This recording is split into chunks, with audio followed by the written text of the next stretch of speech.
Richie. Hi, Pakinggan mo kung Yoshi. pwede naman to kay Floyd G. Ito, pangarap ni Kuya Marvin. Pakinggan mo, Kuya Kenneth. Yeah. Oh. Handa ka na, ya? Oh, ngayon ako naman ng bangka na magpapakara. Sa barahan nyo magbabalasa. Kaya itodo mo lahat, ano man ang itaya. Sige ilapag mo, akin yung tatapatan. Mga letra kung pamatong inihagis. Di ko na basta ibabaon sa utak mo. Pakakapitin, bawal dito sa lise.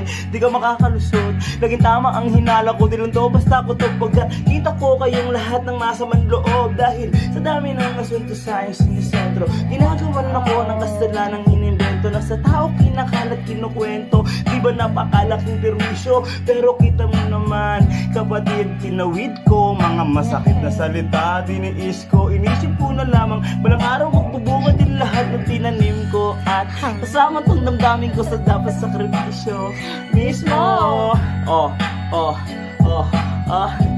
Kuya Marvin yan, oh. Kuya Kenneth, oh. May nalaban ba dyan? Oh. Pwede na ba ito kay Floyd G? Papalag pa sa akin yun, yan, pagka inamon ko yan. Nasa baba lang naman ako, yan.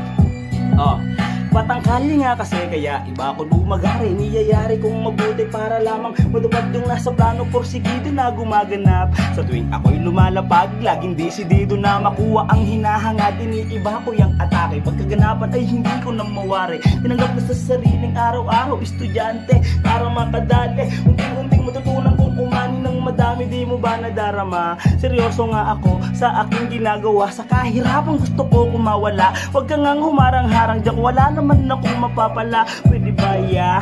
Tumabi ka na ng konti. Yung legit talaga, ilaban mo sa akin yung kumpare mo na Floyd G. Papalagbayan kapag pinaong kita ng konti. Masakit to. Ay, Sorry po.